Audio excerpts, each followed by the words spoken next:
Public affairs officers are responsible for the public image of companies and organizations. Michele Mischler is head of Swiss Public Affairs at the World Economic Forum in Geneva, and she's an old friend of mine. Thank you, Michele, for doing an interview. And I'd like to start from the very beginning. What did you study?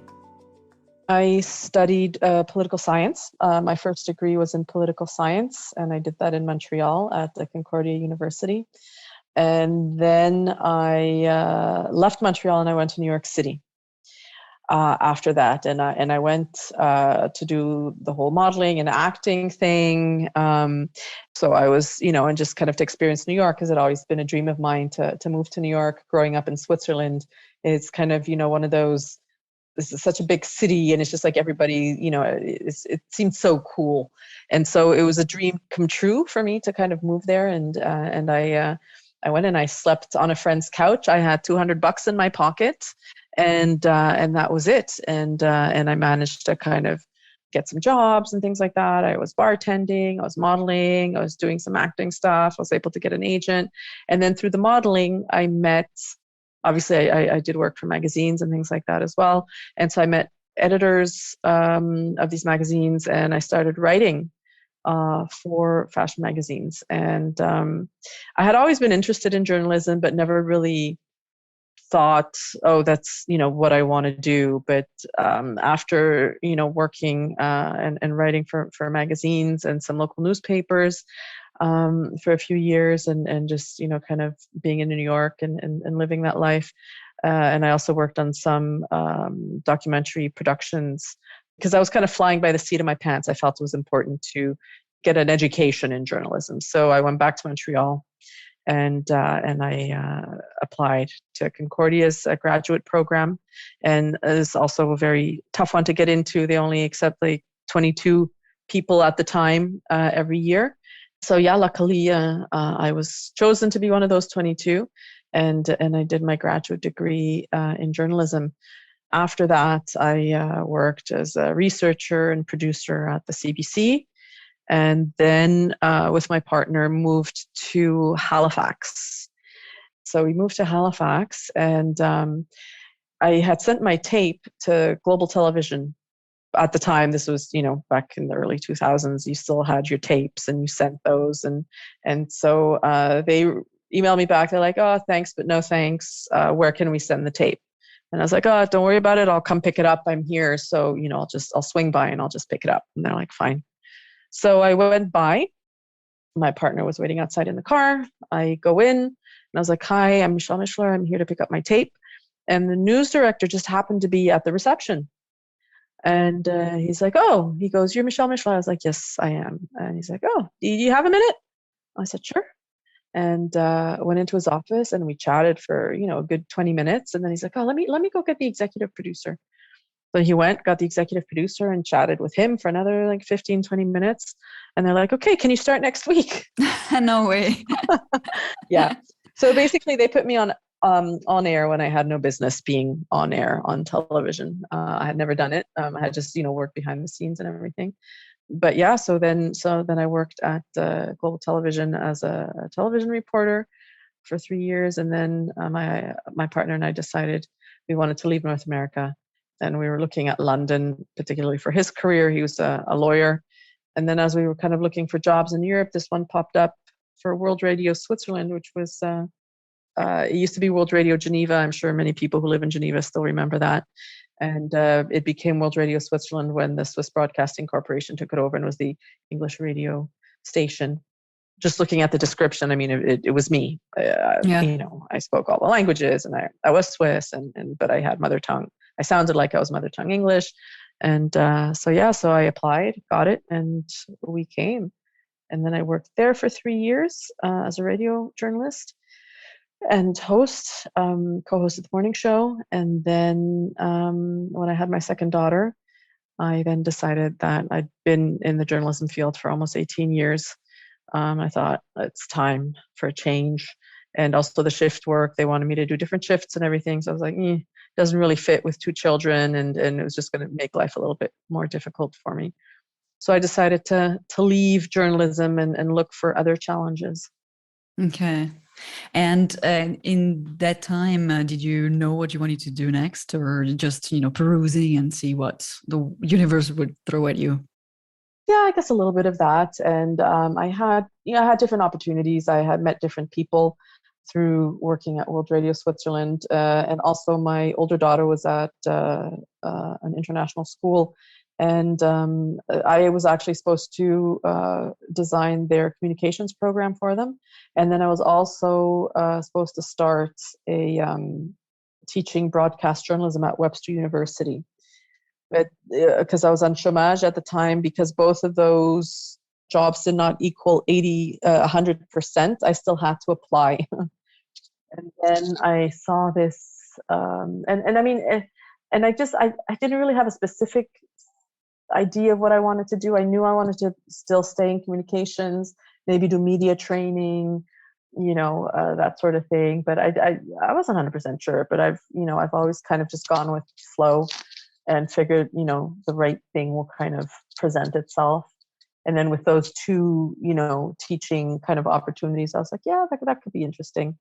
And it would be good for the family too, because it's quite flexible. And then the World Economic Forum job came up, and I just, because I had to apply to stuff for chômage, so I applied to it, and they called me in for an interview, and I had a 3-hour interview, and then basically the next day they offered me the job. Oh, that was fast. Yeah, it was very fast, and I was honestly not expecting it, and I wasn't even sure that I wanted it, just because it was two different things. Like the teaching things opportunities were much more compatible with family life, and the World Economic Forum was more of a career move. So I kind of had to decide, what do I want to do? Do I want to kind of do something that's more kind of gives me more family time, or do I want to do something that and it just seemed so interesting, the whole World Economic Forum situation, that I finally decided to go in that direction. And I was 40 at the time too, and I was like, well, I'm not ready yet, just yet, to kind of go out to pasture. I still have a career that I wanna explore. And thank God I did. I mean, right now I've been there for 10 years, over 10 years, and I'm like, my God, if I can't believe I considered not taking this opportunity. And the title was exactly that. It was immediately like Swiss Public Affairs, or No, did you? no. They were looking for a Swiss media manager. Ah, So okay. yeah, they were looking for somebody to handle the Swiss media relations, and they wanted somebody who spoke the language, the Swiss German, because in Switzerland, if you speak Swiss German to deal with media or public affairs, that sort of thing, it's extremely important to speak the Swiss German with the Not Swiss just German. German, but Swiss German. Yeah, Swiss German, yeah. It's a weird thing. The Swiss Germans just really like it They and like to. appreciate it. Yeah, Yeah. you're one of them. At the time, I reported to 3 people, and one of my bosses also, he had this dream of starting a podcast, actually, at the forum. And so he had me also, he wanted me to start this podcast. And I remember at the time thinking, well, so I was 50% media management, and then the other 50%, putting together this podcast. And to me, I was just kind of like, oh, I left journalism because I didn't want to be a journalist anymore. And in order to do both of these jobs, right, you kind of need somebody 100%. And after kind of 6 months of doing both things, and also of just kind of learning how the organization functions and operates, getting to know my bosses and everything, then I really connected very well with one of them, who was the managing director in charge of Switzerland. So he was kind of the one that I was reporting to for the Swiss media bit, and he was handling sort of the government affairs stuff, but it was just a small part of his job. And so I kind of saw a gap a little bit in terms of how the forum was dealing with the Swiss constituency.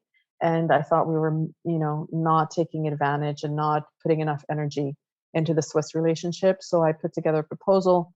I handed it to the managing director who handled Switzerland. And I said, I think, this is what we should be doing.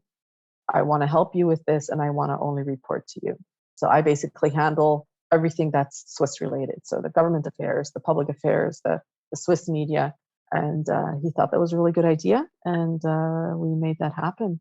And so then I only reported to him, and I was handling the Swiss government affairs, the local affairs with, the city, the cantons, and the federal government. In what consists the relationship and handling the Swiss media, etc., as a public affairs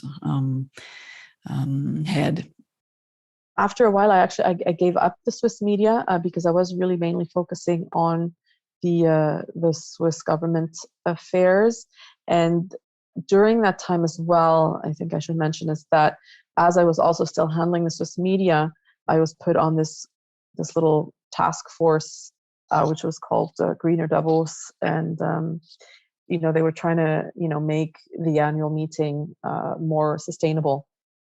So after a few years being on there, I also again saw some gaps in terms of how we were doing things. I mean, what we were doing, was excellent in all our initiatives and our projects, etc. But because the forum had grown so much in such a short period of time, and the focus was always kind of on the output, what we were doing, not so much how we were doing things. So I really, from a reputational angle, I really felt that we had some improvements to do. So I started taking care and launching the whole the sustainability strategy for the forum, operational sustainability strategy in terms of the annual meeting. What kind of foods do we serve? What do we do with our garbage? What kind of materials do we use to set everything up? So I was doing that, and everything that I was kind of doing was kind of a sort of a corporate corporate social responsibility role. And that's sort of what I was doing, in terms of the government affairs is, working very closely with the Swiss to make sure that they're engaged in our various projects and initiatives, that they are happy with how we're doing things, and then I ended up also getting the open forum, which is the public facing event. When the managing director who was handling it retired, it came to me.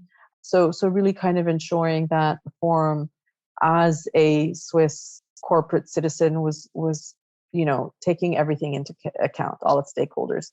So that's kind of what that is to make sure that the Swiss government is happy with us, that the locals are happy with us, and offering the open forum to them, kind of going around and informing people of exactly what it is that we do, because the forum does have a bit of a perception challenge in Switzerland, and not only in Switzerland, but people don't really know exactly what we do, and and in Switzerland they're quite critical of the forum. So it's kind of our job and my team's job to inform the public and the various parliamentarians, etc., of the various things that we're doing. Try and get them involved too, because there's so much knowledge and know-how in Switzerland that is so important also for our various projects and things that we can learn from the Swiss. So we try and engage with them on various levels and get their expertise in our various projects as well. Okay, because also the World Economic Forum is not just the annual meeting in Davos. There's so much more. Yes, yeah. Well, that's the thing, and I think that's everyone just thinks of us as Davos. There's Swiss people that think our offices are in Davos, and they don't realize that our headquarters are in Geneva. And yeah, they think that's all it is, and that it's only like the elites and rich people that come to Davos. And so we always have to kind of explain and say, no, yes, of course, the CEOs and presidents and prime ministers, etc., are there, but then we have all our other communities that are there as well. And that's the whole point of what the World Economic Forum does, right? Is multi-stakeholder engagement.